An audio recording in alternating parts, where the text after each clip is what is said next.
What if everything you've been taught about prayer, faith, and manifestation has been missing one crucial element? What if Jesus wasn't just a spiritual teacher, but the greatest mentalist who ever lived? Someone who understood the hidden laws of consciousness that can transform your entire reality? Right now, in this very moment, you're about to discover the secret formula that has been hiding in plain sight for 2,000 years. This isn't about religion. This is about power. The power of your mind to reshape your world, to heal your body, to transform your relationships, and to create the life you've always dreamed of. Emmet Fox decoded this ancient wisdom, and today, you're going to learn exactly how to use it. Before we dive in, if you're ready to unlock the mentalist within you, hit that like button. Drop a comment below, sharing what you hope to transform in your life, and subscribe to this channel so you never miss the life-changing content we share every week. Now, let's begin your transformation. Chapter 1. The Mental Universe. Understanding the Foundation.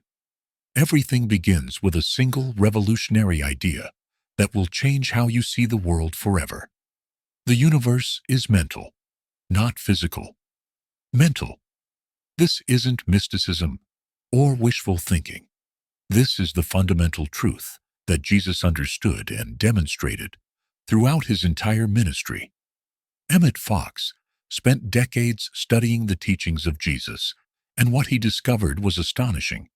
Jesus wasn't performing miracles by breaking natural laws. He was demonstrating higher laws, mental laws, laws of consciousness that operate with absolute precision every single moment of every single day. Let's start with the most important principle. Your thoughts create your reality. Not sometime, not maybe, not if you're lucky. Always, without exception. Every single circumstance in your life right now, every relationship, every financial situation, every health condition, every success, and every failure has been created by your habitual thinking patterns. This is what Jesus meant when he said, "As you believe, so shall it be done unto you." He wasn't speaking metaphorically. He was stating a scientific law of mind. Think about that for a moment. Right now, your life is the perfect reflection of your dominant thoughts. If you don't like what you see in your external world, the solution isn't out there. It's in here, in your consciousness, in your mind. This is simultaneously the most empowering and most challenging truth you'll ever encounter. Empowering because it means you have complete control. Challenging because it means you can't blame anyone or anything else. Emmet Fox called this the golden key. When you change your thinking, you change your life. Not your circumstances first. Your thinking first. The circumstances follow automatically. This is the secret formula. This is what Jesus demonstrated over and over again. He healed the sick, not by manipulating their bodies, but by lifting their consciousness. He calmed the storm, not by commanding the winds, but by maintaining perfect peace in his own mind. He multiplied loaves and fishes, not by violating physical laws, but by understanding that substance comes from consciousness, not from material sources. Now, here's where most people get stuck.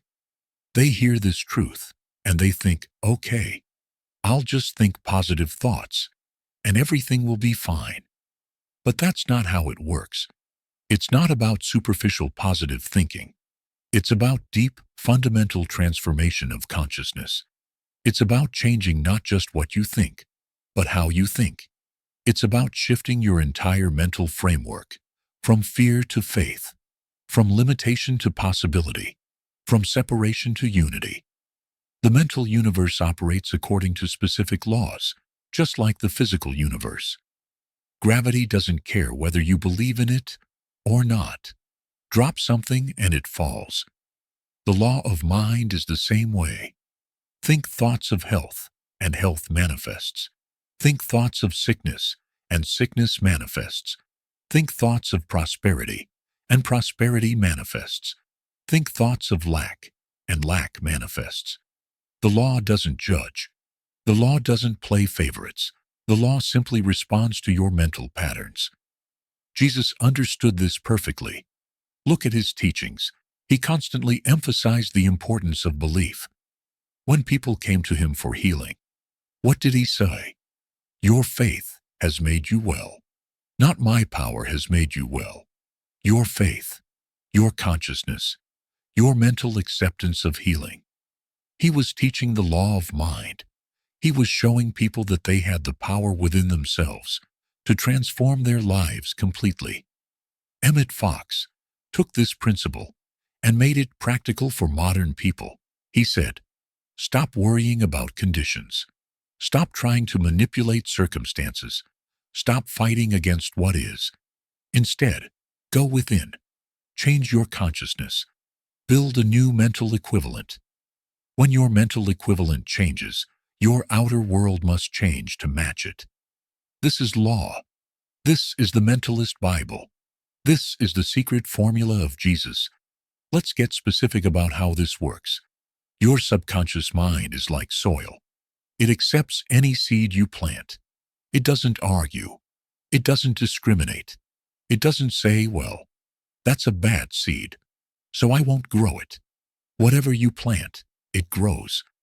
If you plant thoughts of fear, you harvest experiences of fear.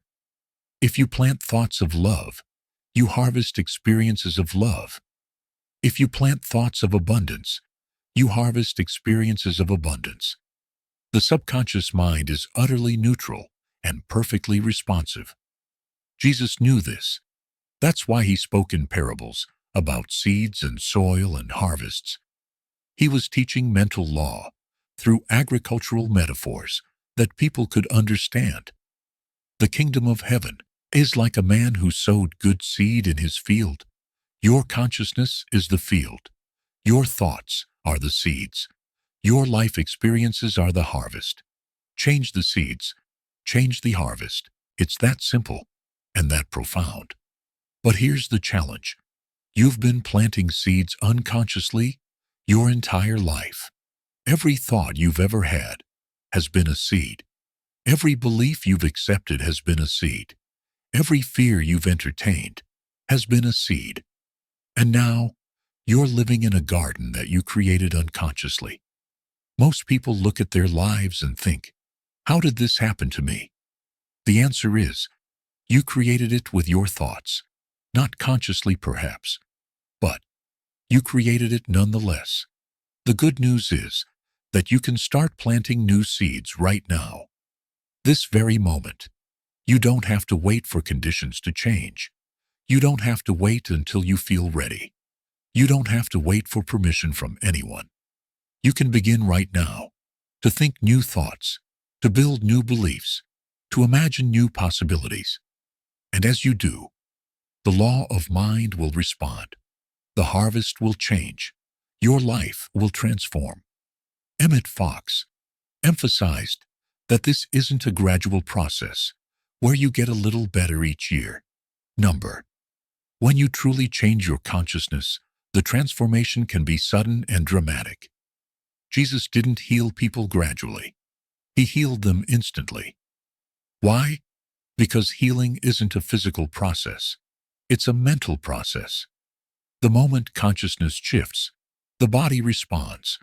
The moment belief changes, circumstances rearrange themselves. This is the mentalist approach to life. You stop being a victim of circumstances and become a creator of circumstances. You stop reacting to life and start creating life. You stop asking, why is this happening to me? And start declaring, this is what I choose to experience. This is power. Real power. Not the power to control other people. Not the power to manipulate external conditions. But the power to control your own consciousness, which automatically controls everything in your experience. Now, let's address the elephant in the room. If this is true, why isn't everyone living their dream life? Why is there so much suffering in the world? The answer is ignorance, not stupidity. Ignorance. People simply don't know these laws. They've never been taught that their minds create their reality. They've been taught the opposite.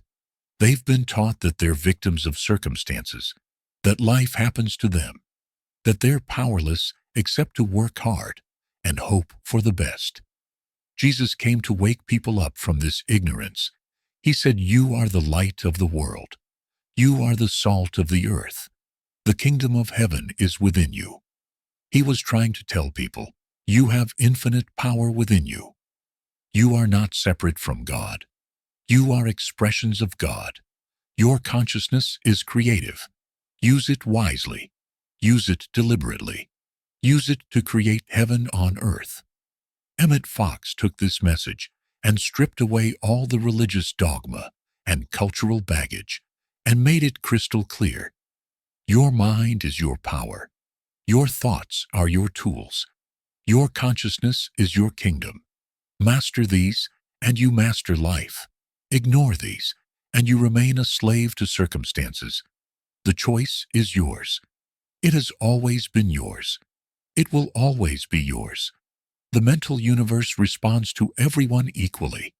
It doesn't matter what your background is. It doesn't matter what your education level is.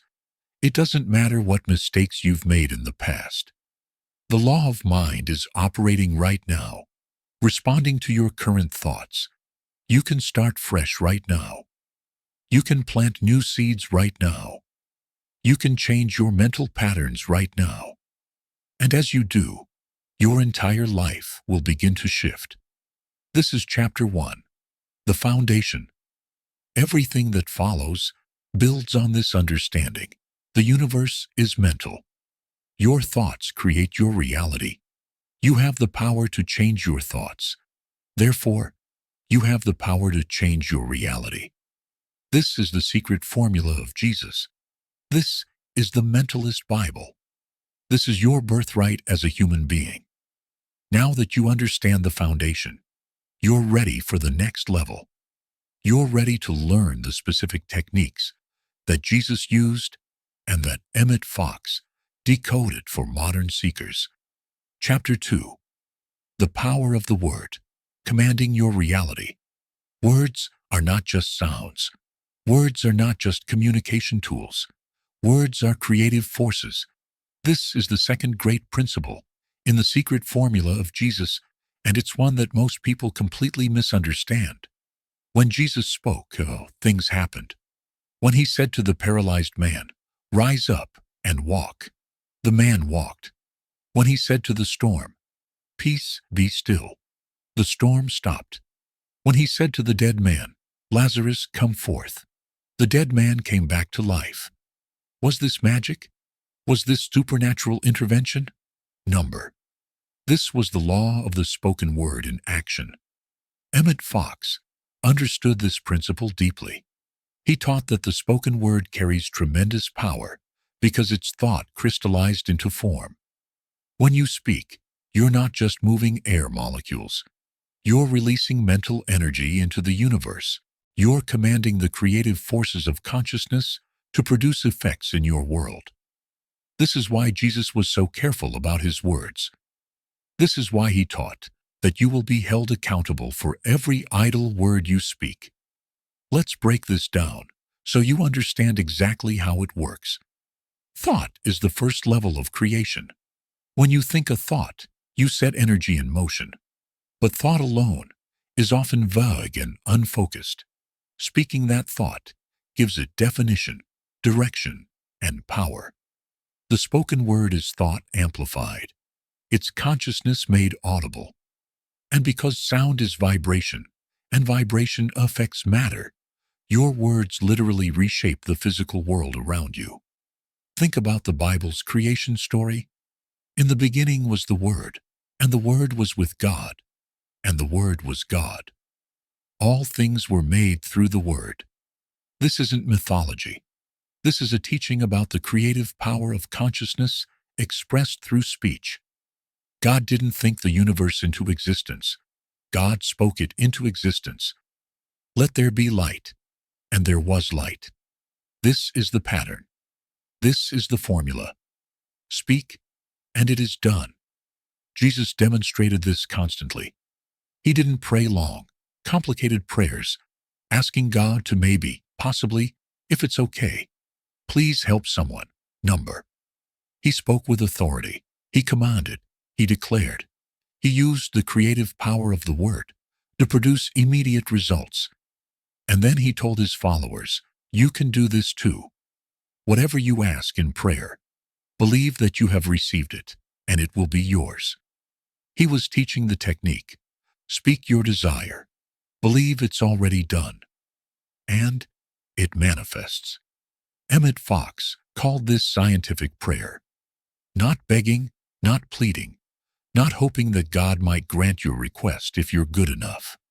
Scientific prayer is the deliberate use of the spoken word to impress your subconscious mind and activate the law of mind.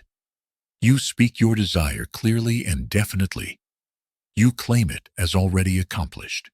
You give thanks for its manifestation, and then you release it, knowing that the law is now working to bring it into form. Here's where most people go wrong with affirmations and declarations. They say the words, but they don't believe them. They're just repeating phrases mechanically, hoping something will happen. But remember, it's not the words themselves that have power. It's the consciousness behind the words. It's the belief, the feeling, the conviction that you pour into those words that gives them creative force. Jesus said, if you have faith as small as a mustard seed, you can say to this mountain, move from here to there, and it will move. Nothing will be impossible for you. The mountain represents any obstacle in your life, any problem, any limitation, and Jesus is teaching you that through the power of your word, spoken with faith, you can command that obstacle to move. Not ask it to move, not beg it to move. Command it to move. This is the mentalist approach. You're not a victim. You're a creator. You're not powerless. You're endowed with divine authority to speak your world into existence. Let me give you a practical framework for using the power of the word. First, get clear on what you want. Vague words produce vague results. Specific words produce specific results. Don't say, I want to be happier. Say, I am experiencing joy and peace in every area of my life. Don't say, I wish I had more money. Say, abundance flows to me from expected and unexpected sources. Make your declarations specific, positive, and present tense. Second, speak your declarations with conviction. This isn't about volume. You don't have to shout, but you do have to speak with certainty. Feel the truth of what you're saying. Embody the reality you're claiming. When you say, I am healthy, feel healthy. When you say, I am prosperous, feel prosperous. When you say, I am loved, feel loved. The feeling is the secret ingredient that activates the creative power of your words. Third, repeat your declarations consistently. Jesus taught, ask and keep on asking. Seek and keep on seeking. Knock and keep on knocking. This isn't about begging. This is about persistence. It's about saturating your consciousness with your desire. It's about building a mental equivalent through repetition. Every time you speak your declaration, you're planting another seed. Every time you affirm your desire, you're strengthening the mental pattern. Eventually, the pattern becomes so strong that manifestation is inevitable. Fourth, guard your words carefully. Emmet Fox emphasized this constantly. Don't speak words of defeat. Don't speak words of limitation. Don't speak words of fear. Every word you speak is a prayer. Every word you speak is a command to the universe. If you say, I'm so broke, you're commanding poverty. If you say, I always get sick in winter, you're commanding illness. If you say nothing ever works out for me, you're commanding failure. Stop it. Right now. Stop speaking negative words over your life. Instead, discipline yourself to speak only words that align with what you want to experience. This isn't about lying or denying reality. This is about choosing which reality you want to create. Yes, your bank account might be low right now, but you don't have to declare that as your permanent reality. Instead say, my income is increasing. Money flows to me easily. I am prosperous. Are these statements true right now? They're true in consciousness, and that's where all manifestation begins. Jesus never acknowledged the negative appearances. When he encountered sick people, he didn't say, "Oh, you poor thing, you're so sick." Number. He spoke to the health within them. He called forth their wholeness. He denied the reality of the illness and affirmed the reality of healing. This is the mentalist approach. You don't fight against what is. You simply refuse to give it power with your words. You withdraw your attention from it. You stop talking about it, and you begin speaking about what you want instead. This leads to another crucial principle. Your words not only create your future, they also reinforce your past or release it. If you keep talking about past failures, past hurts, past limitations, you keep them alive in your consciousness. You keep recreating them. But if you change your words, you change your story. You can start speaking a new narrative. You can declare, that was then, this is now. Old things have passed away. All things are becoming new. I am not who I was. I am who I choose to be now. Emmet Fox taught that you can literally speak yourself into a new life, not over years, over days and weeks. As you consistently speak words of health, you become healthier. As you consistently speak words of prosperity, you become more prosperous. As you consistently speak words of love, you experience more love.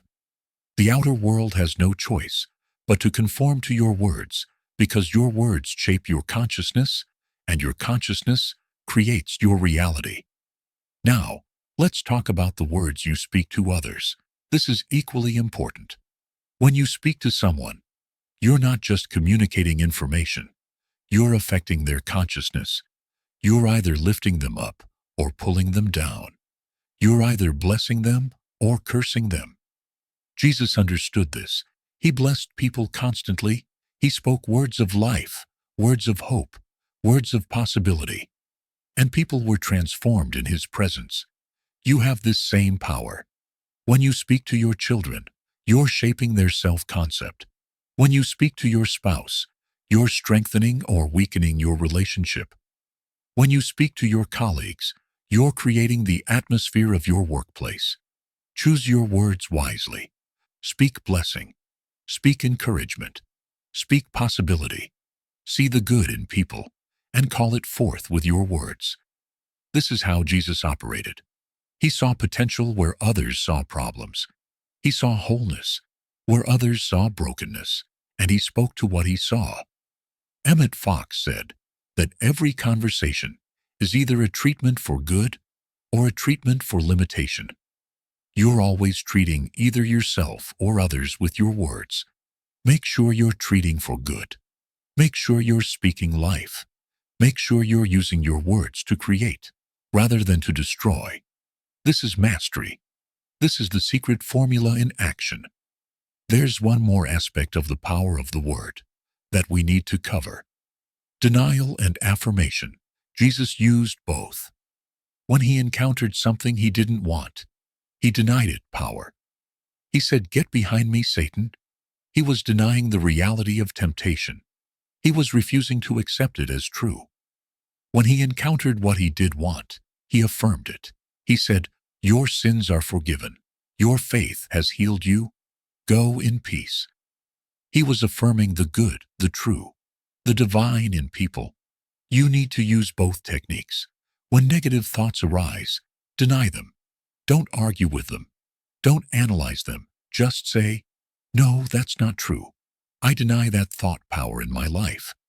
When positive possibilities arise, affirm them. Say, "Yes, that's true. I accept that as my reality. I claim that as my experience. This is how you take control of your mental and verbal environment. This is how you become a conscious creator rather than an unconscious reactor. The power of the word is immediate. Right now, as you hear these words, you can begin using this principle. Start speaking your desire. Start declaring your good. Start affirming your wholeness. Start blessing your life and the lives of others. Don't wait for conditions to change. Your words will change the conditions. Don't wait until you feel worthy. Your words will create worthiness. Don't wait for permission. Jesus gave you permission 2,000 years ago. Whatever you ask in my name, it will be done for you. His name means consciousness of divine presence. Ask from that consciousness, and it's already done. This is chapter 2. The power of the word. You now understand that your words are creative forces. You now know how to speak with authority. You now have the technique that Jesus used to transform lives and circumstances. Use it, practice it, make it a habit, and watch as your world begins to reshape itself according to your words. In the next chapter, we'll explore the third principle in the secret formula, the one that ties everything together and makes manifestation inevitable. Chapter 3. The practice of presence, living in the now. Everything you've learned so far comes together in this one practice, presence. This is the third principle in the secret formula of Jesus, and it's the most transformative practice you'll ever encounter. Jesus lived entirely in the now. He never worried about the future. He never regretted the past. He was fully present in each moment, and from that presence, he had access to infinite power. This is what Emmet Fox called the practice of the presence of God. This is where the mental universe and the power of the word become living reality. Most people are never present. They're either dwelling in the past or projecting into the future. They're replaying old conversations, reliving old hurts, remembering old failures, or they're worrying about what might happen, planning for contingencies, anxious about uncertainties, and in doing so, they completely miss the only moment that actually exists. This moment, right now, the eternal now. This is where all power resides. This is where all creation happens. This is where you meet God. Jesus taught this constantly. Consider the lilies of the field, how they grow. They neither toil nor spin. Yet Solomon in all his glory was not arrayed like one of these. Don't worry about tomorrow. Tomorrow will worry about itself. Each day has enough trouble of its own. He was teaching presence. He was teaching trust. He was teaching that when you're fully present, fully aware, fully surrendered to this moment, everything you need flows to you naturally. Emmet Fox took this teaching and made it practical. He said the secret of life is to practice the presence of God, not just on Sundays, not just during meditation, all the time, every moment, whatever you're doing, wherever you are, whoever you're with, remember that God is present. Divine intelligence is operating. Infinite love surrounds you. Perfect life flows through you. This constant remembrance transforms everything. Let's be very clear about what presence means. It doesn't mean being passive. It doesn't mean doing nothing. It doesn't mean spacing out or disengaging from life. Presence means being fully aware in this moment, without judgment, without resistance, without the mental noise of past and future. It means experiencing what is, without the filter of your conditioned thinking. It means showing up fully for your life instead of sleepwalking through it. When you're present, something remarkable happens. Problems that seemed insurmountable suddenly become manageable. Questions that seemed unanswerable suddenly become clear. Circumstances that seemed stuck suddenly begin to move. Why? Because presence connects you to intelligence beyond your limited thinking. Presence opens you to guidance from your higher self. Presence allows divine wisdom to flow through you. Jesus said, "I can of my own self do nothing. It is the Father within me that does the work." He was describing presence. He was describing surrender to the divine intelligence operating in the now. Here's how this works practically. When you're worrying about the future, you're not here. You're in a fantasy future that doesn't exist and may never exist. All your mental and emotional energy is being wasted on imaginary scenarios. You're literally creating stress, anxiety, and fear about situations that haven't happened and might not happen. And even if they do happen, worrying about them now doesn't help you handle them then. It just makes you miserable now and weakens your consciousness for dealing with whatever actually comes. Jesus asked, "Who of you by worrying can add a single hour to your life?" The answer is no one. Worry doesn't help. Worry doesn't solve problems. Worry doesn't protect you. Worry just drains your energy and poisons your consciousness. The alternative is presence. Stay in this moment. Handle what's in front of you right now. Trust that you'll have the wisdom and resources to handle whatever comes later. This isn't irresponsibility. This is profound trust in the divine intelligence that orchestrates everything. Similarly, when you're dwelling on the past, you're not here. You're trapped in what was. You're giving power to experiences that are finished. You're identifying with a version of yourself that no longer exists. And as long as you keep reliving the past, you keep recreating it. Your consciousness stays stuck in old patterns. Your energy stays tied up in old stories. You can't move forward because you're constantly looking backward. Emmet Fox taught radical forgiveness as the key to releasing the past. Forgiveness isn't about condoning what happened. Forgiveness isn't about reconciling with people who hurt you. Forgiveness is about freeing yourself from the past. It's about withdrawing your emotional energy from old grievances. It's about choosing presence over history. When you forgive, you cut the cords that bind you to the past. You release the burden. You liberate your consciousness, and suddenly, you're free to create something new. The practice of presence requires vigilance. Your mind has been conditioned to wander. It's been trained to worry, to analyze, to plan, to remember, to compare, to judge. These are all movements away from presence, so you have to train yourself to come back to now, again and again, hundreds of times a day if necessary. Every time you notice your mind drifting to past or future, gently bring it back to this moment. What am I experiencing right now? What am I feeling right now? What am I doing right now? One of the most powerful techniques for cultivating presence is conscious breathing. Jesus understood this. The word spirit, in both Hebrew and Greek, also means breath. The Holy Spirit is the holy breath. When you become conscious of your breathing, you immediately drop into presence. You can't breathe in the past. You can't breathe in the future. You can only breathe now. So breathe consciously. Feel the air entering your body. Feel it filling your lungs. Feel it leaving your body. This simple practice anchors you in the now. Another technique is sensory awareness. Become fully aware of your five senses right now. What do you see? Really look. What do you hear? Really listen. What do you feel on your skin? Really sense. What do you taste? What do you smell? When you engage your senses fully, thought stops. You drop out of the mental narrative and into direct experience. This is presence.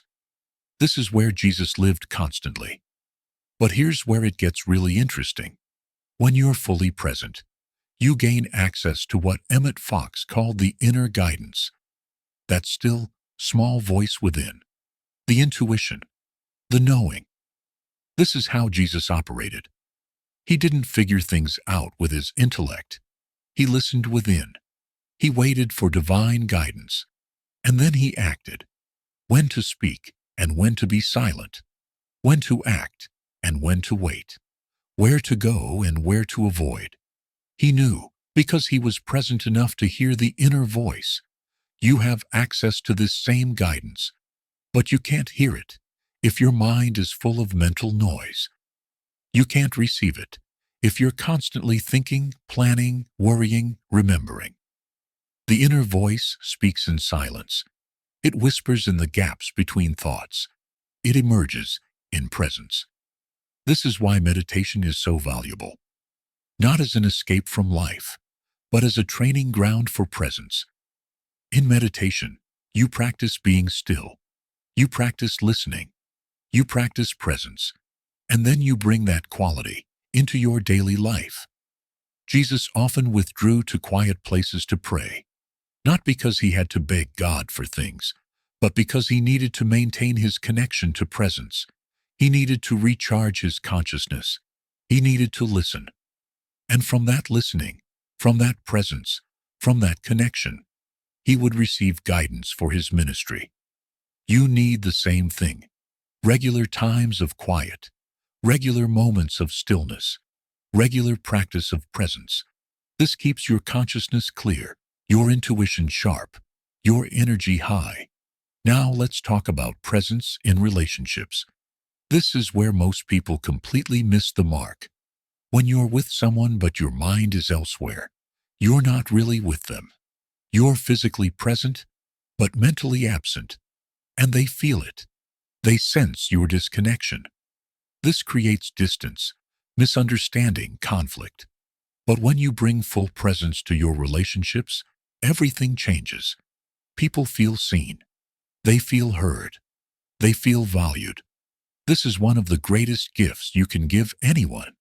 Your full attention. Your complete presence. Jesus did this beautifully. Whether he was with a crowd or with one person, he was fully there. He looked into people's eyes. He heard their hearts. He responded to their actual needs, not his assumptions about their needs. This is what made him such a powerful healer. He was present. And in that presence, people felt the love of God. They felt accepted. They felt whole. You can do this too, simply by choosing to be present with the people in your life. Presence also transforms your work. When you're fully engaged in what you're doing, not thinking about the next task or wishing you were somewhere else, you enter a state of flow. Time disappears. Effort becomes effortless. Quality improves. Enjoyment increases. This is presence in action. Jesus was a carpenter before his ministry. Do you think he was a mediocre carpenter, rushing through his work, thinking about something else? Number. Whatever he did fully. He was present with the wood, the tools, the process. This is mastery. This is how you bring excellence to everything you do. Emmet Fox emphasized that practicing the presence of God transforms ordinary moments into sacred moments. Washing dishes, driving your car, walking down the street. Any activity becomes a spiritual practice when you do it with presence. Because in presence, you're aware of the divine in and around you. You're conscious of life flowing through you. You're experiencing existence itself rather than just thinking about it. Here's a radical teaching from both Jesus and Emmet Fox. No, the kingdom of heaven is not coming with signs to be observed. The kingdom of heaven is in the midst of you. Right now, right here, in this moment. Not tomorrow when conditions improve. Not next year when you achieve your goals. Now. The divine reality is present now. Perfect love is here now. Infinite intelligence is available now. All the good you seek is here now. But you can only experience it through presence. This is why Jesus said, "Seek first the kingdom of God, and all these things will be added to you." The kingdom is presence. The kingdom is now. When you seek presence, when you practice awareness, when you stay in the now, everything else falls into place. Solutions appear, resources materialize, opportunities arise, not because you're striving and struggling, but because you're aligned with the flow of life. You're in harmony with the divine intelligence that orchestrates everything. The practice of presence is simple, but not easy. Your mind will resist. It's addicted to thinking, to analyzing, to worrying, to planning. You'll have to be disciplined. You'll have to be consistent. You'll have to catch yourself 1,000 times, drifting into past or future, and bring yourself back to now. But every time you do, you're strengthening your presence muscle. You're building your capacity to live in the now. And gradually, presence becomes your natural state. When presence becomes your natural state, you'll understand what Jesus meant by peace that surpasses understanding. You'll experience a deep calm underneath all circumstances, not because everything is perfect externally, but because you're grounded internally. You're anchored in the now. You're connected to the eternal. And from that connection, you have access to wisdom, power, love, and everything you need to navigate life successfully. This is Chapter 3, the practice of presence. You now understand that all power exists in the now. You now know how to cultivate presence through breathing, sensory awareness, and inner listening. You now have the key to accessing divine guidance and experiencing the kingdom of heaven here and now. Practice this. Make it your foundation. And everything else we're exploring will become exponentially more powerful. In the next chapter, we'll explore the fourth principle, the one that determines whether your mental work manifests in the physical world. Chapter 4, the law of manifestation. From consciousness to form. Now, we arrive at the heart of the secret formula, the law of manifestation. This is where everything you've learned comes together into a practical, workable system for creating the life you desire. Jesus was a master manifester. He manifested healings, abundance, protection, and even dominion over natural forces. He didn't do this through wishful thinking or blind faith. He did it by understanding and applying specific mental laws. Emmet Fox decoded these laws and presented them in a way that anyone can understand and use.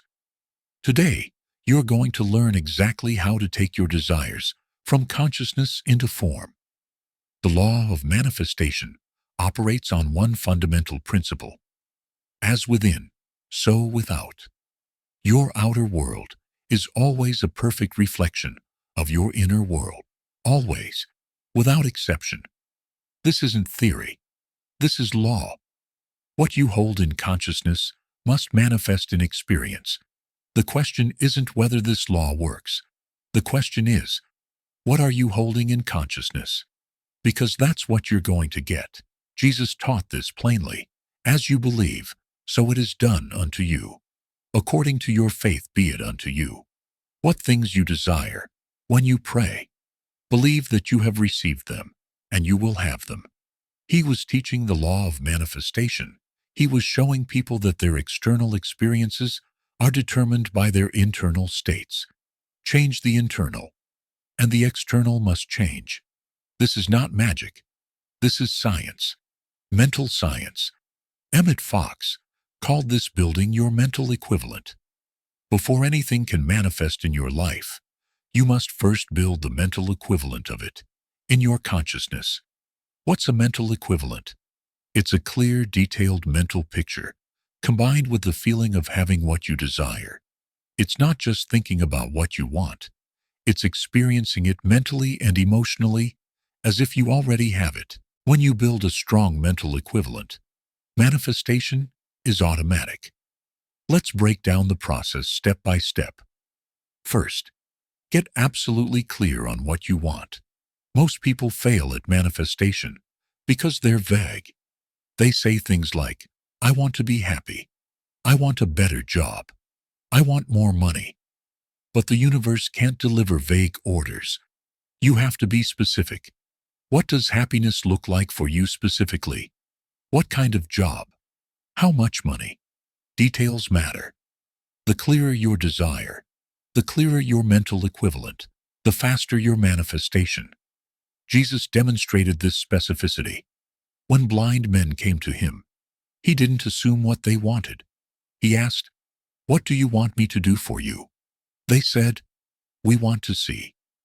He gave them exactly what they specifically requested. When you're clear about what you want, the universe can deliver it precisely. So take time to get crystal clear. Write it down if you need to. But know exactly what you're manifesting. Second, create a vivid mental picture of your desire already fulfilled. This is crucial. Don't picture yourself trying to get what you want. Don't picture the process. Picture the end result. Picture yourself already experiencing it. If you want a new home, don't picture yourself house hunting. Picture yourself in your new home, feeling comfortable, feeling grateful, feeling at home. If you want a healed body, don't picture yourself going to doctors. Picture yourself healthy, active, vital, doing the things healthy people do. Jesus always saw people as already whole.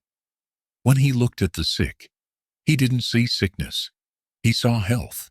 When he looked at sinners, he didn't see sin. He saw sons and daughters of God. He held the mental equivalent of their perfection. And that's what manifested. You must do the same with your desires. See them as already accomplished. Third, add the feeling.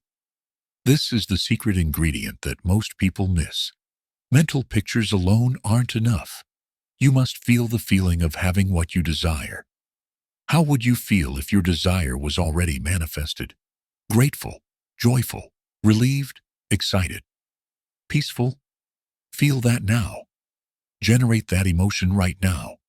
Don't wait until the manifestation appears. Feel it now. Because the feeling is what activates the law. The feeling is what impresses your subconscious mind. The feeling is what magnetizes your desire to you. Emmet Fox emphasized this repeatedly. It's not enough to think about what you want. You must feel yourself into the new state. You must emotionally embody the reality you're creating. This is what Jesus meant by believe that you have received it. Not believe that you will receive it someday. Believe that you have received it now. Feel it as already yours. This is faith. Not hoping, not wishing. Knowing. Feeling. Experiencing in consciousness what hasn't yet appeared in form. Fourth, maintain your mental equivalent consistently. This is where most people fail. They create a beautiful mental picture. They feel the feeling for a few minutes, and then they go right back to their old thinking patterns. They start worrying. They start doubting. They start looking at current conditions and feeling discouraged. And in doing so, they destroy their mental equivalent. They plant the seed and then dig it up to see if it's growing. Jesus taught persistence. He told the parable of the persistent widow who kept coming to the judge until she got what she wanted. He told stories about people who knocked until the door opened, who asked until they received, who sought until they found. This isn't about pestering God. This is about maintaining your consciousness. This is about holding your mental equivalent steady until it manifests. Don't waver. Don't doubt. Don't give up. Keep seeing it. Keep feeling it. Keep knowing it's yours. Fifth, refuse to be moved by appearances. This is critical. After you've built your mental equivalent, circumstances may look worse before they look better. This is normal. This is the universe rearranging itself to match your new consciousness. Don't panic. Don't lose faith. Don't go back to old thinking. Stand firm. Jesus walked on water. How? He refused to accept the appearance that water couldn't hold him. He maintained his consciousness of dominion over natural forces. The appearance said he should sink. His consciousness said he could walk. Consciousness won. You will face appearances that contradict your desire. The bank account still looks the same. The body still has symptoms. The relationship still has problems. Don't let appearances determine your consciousness. Let your consciousness determine your appearances. Keep holding your mental equivalent. Keep seeing it done. Keep feeling it real. And watch as appearances begin to shift to match your inner reality. Emmet Fox said that this is the meaning of Jesus' teaching, to deny yourself and take up your cross. Deny yourself means deny your limited self-concept. Deny the appearances. Deny the old story. Take up your cross means take up your new consciousness. Carry it with you everywhere. Live from it. Speak from it. Act from it. This is how you manifest. This is how consciousness becomes form. Sixth, take inspired action. Here's where people get confused. Some think manifestation means sitting around visualizing and doing nothing. That's not how it works. Yes, consciousness creates, but consciousness expresses through action. The key is inspired action, not forced action. Inspired action is action that flows naturally from your consciousness. It feels right. It feels light. It feels aligned. You're not striving or struggling. You're simply following the impulses that arise from your mental equivalent. Jesus took action constantly. He healed people. He taught people. He traveled from place to place. But his action flowed from his consciousness. He said, I do nothing on my own, but I speak just what the Father has taught me. The Father in me does the work. His action was inspired. It was guided. It was effortless, because it was aligned with divine intelligence. Your action should be the same. Build your mental equivalent. Then pay attention to the impulses, ideas, and opportunities that arise. Follow them. That's inspired action. Seventh, practice gratitude before manifestation. This is huge. Most people think gratitude comes after you get what you want. But that's backward. Gratitude is part of building your mental equivalent. When you're grateful for something before it manifests, you're declaring to the universe that it's already yours. You're feeling the feeling of having it. You're completing the circuit of manifestation. Jesus always gave thanks before miracles happened. Before feeding the 5,000, he gave thanks. Before raising Lazarus, he gave thanks. He was demonstrating the law. Gratitude is not just politeness. Gratitude is a manifestation technique. Start giving thanks right now for your desire. Thank you for my perfect health. Thank you for my abundant income. Thank you for my loving relationships. Thank you for my beautiful home. Speak it as already accomplished. Feel the gratitude as if you already have it. This is powerful. This accelerates manifestation dramatically. Emmet Fox taught that gratitude is one of the highest spiritual practices because it aligns you with the consciousness of already having. And in that consciousness, manifestation is instantaneous. Now let's address timing. People always want to know, when will my desire manifest? The answer is, when your mental equivalent is strong enough and steady enough. Sometimes manifestation is instant. Jesus healed people instantly. He calmed storms instantly. He multiplied food instantly. Why? Because his consciousness was so clear, so strong, so unwavering, that manifestation was immediate. For most of us, it takes time to build that level of consciousness. But the timing doesn't matter.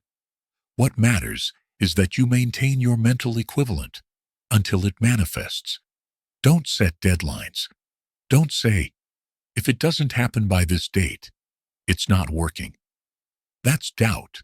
That's wavering. That's destroying your mental equivalent.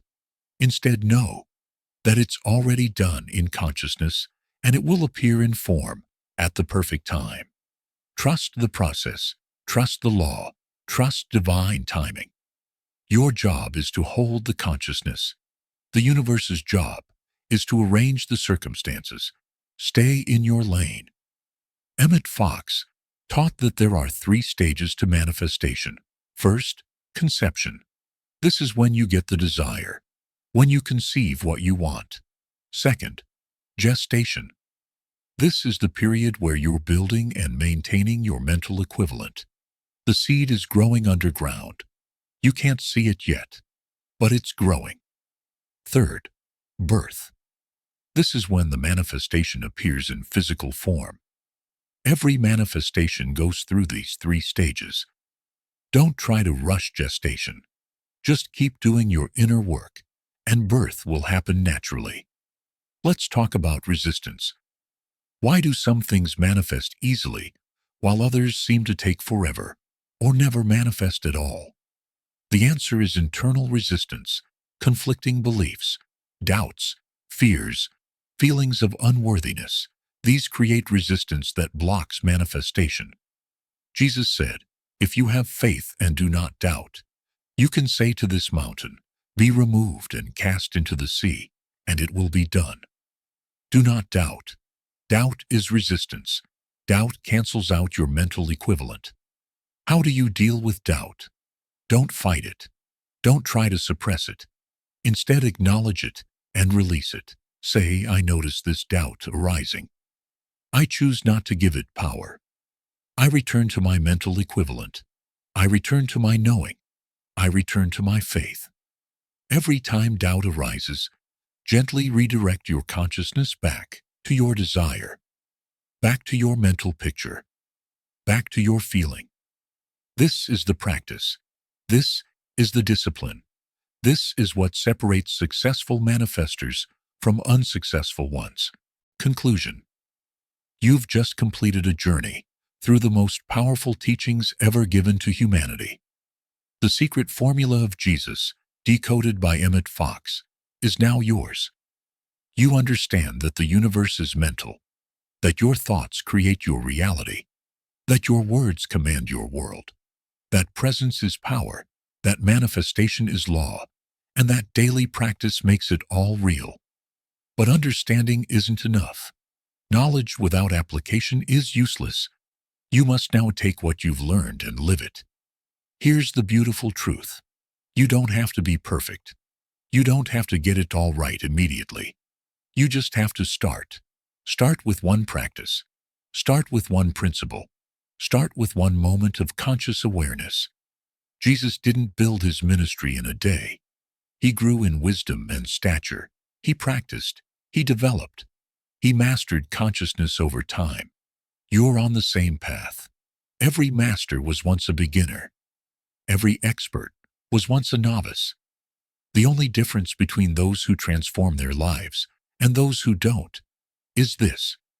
The ones who succeed keep going. They fall down. They get back up. They forget. They remember. They doubt. They return to faith. They persist. Right now, you're standing at a crossroads. One path leads back to unconscious living, where circumstances control you, where you're a victim of conditions, where life happens to you.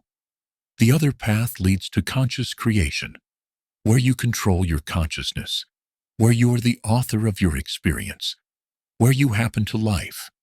The choice is entirely yours. No one can make it for you. Not me. Not any teacher. Not even God. You have free will. You have the power to choose. What will you choose? If you choose the path of conscious creation, know this. The road won't always be easy. You'll face tests. You'll encounter resistance. You'll have moments of doubt. But you'll also experience breakthroughs. You'll witness miracles. You'll manifest what once seemed impossible. You'll become someone you hardly recognize. Someone more peaceful. Someone more powerful. Someone more loving. Someone more authentic. Someone more aligned with their divine nature. And that person, that awakened consciousness, is who you've always been beneath the conditioning. You're not becoming someone new. You're remembering who you really are. The world needs you to remember. The The world needs conscious creators. The world needs people who understand these principles and live them, not just for personal gain, though you will certainly prosper, but for collective transformation. Every person who awakens to their true nature raises the consciousness of humanity. Every person who chooses love over fear, faith over doubt, presence over distraction, makes it easier for others to do the same. You're not just transforming your life, you're contributing to the transformation of the world. This is your purpose. This is your calling. This is why you were drawn to this teaching. Jesus said, "Let your light shine before others, that they may see your good deeds and glorify your Father in heaven." He wasn't talking about preaching or proselytizing. He was talking about living so consciously, so powerfully, so lovingly, that people naturally wonder what you have. And when they ask, you can share these principles. You can point them to the truth within themselves. You can be what Jesus was: a way shower, a light bearer, a teacher of consciousness, not through words primarily, but through example, through demonstration, through the life you create.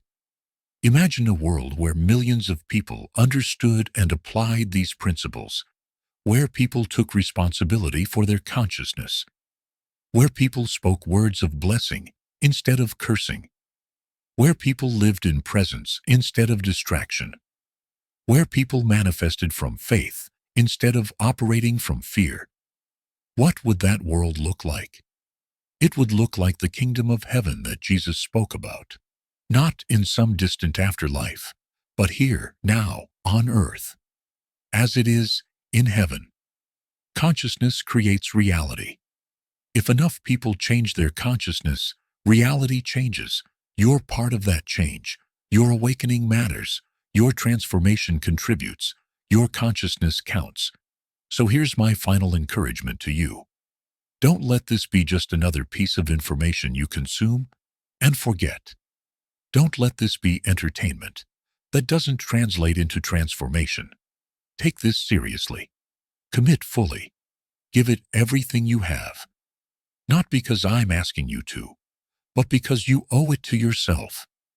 You owe it to the divine spark within you that's been waiting your entire life to be acknowledged, activated, and expressed. You owe it to your dreams, your desires, your potential. You owe it to everyone whose life you'll touch when you become who you're meant to be.